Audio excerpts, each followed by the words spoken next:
Hi guys. So in previous video we saw what are if-else conditions in Python, but in this we will see that there is another statement called else statement in these if-else conditions. So one thing that I forgot in the previous video was that this else part is not necessary to implement.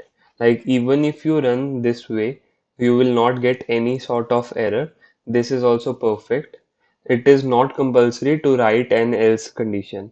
So that's something I forgot to tell you in the last video. Now moving on to the today's topic, that is elif statements.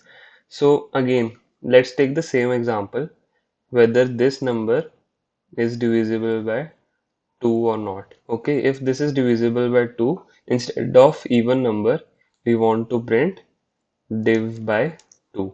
Okay, and similarly, if it is not divisible by 2 and it is instead divisible by 3, then we want to print divisible by 3 or div by 3. Okay, for that, as per current knowledge, we can only do this. We can only write else statement and in that write a print statement that is div by 3. But this is not really correct, right?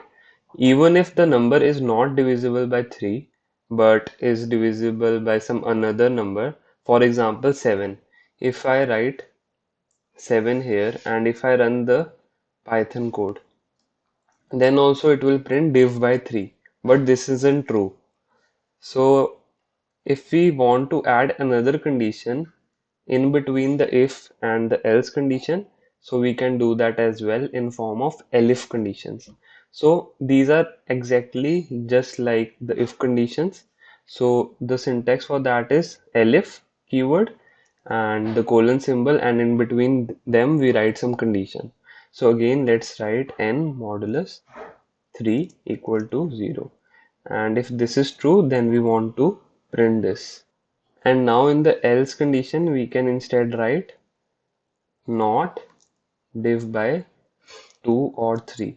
So that makes more sense because we are properly checking if the number is divisible by 2, then by 3, then if the number is not divisible by either of the number, then we print not div by 2 or 3. So now let me tell the whole workflow for this. So initially n is equal to 7 and this condition will be checked whether the number when divisible by 2 gives remainder equal to 0. In this case, this is false condition. So this will not work. Then it will check if the number when divided by 3 gives 0 remainder. So again, this is also false condition. So this statement also will not work. Now finally, else part will run. Okay, so whatever statements there will be in the else part, that will be executed. So in this case, not div by 2 or 3 should be printed, right? Now what if we write 9 here? So in that case, this will be checked.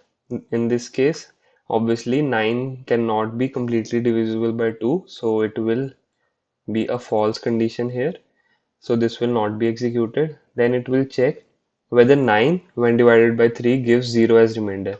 So in this case, this becomes true. So every statement that is within the elif block, all those statements will be executed. But in this case, there is only one statement which is div by 3. So this will be printed and else block will also not work. Okay, so if we run this now,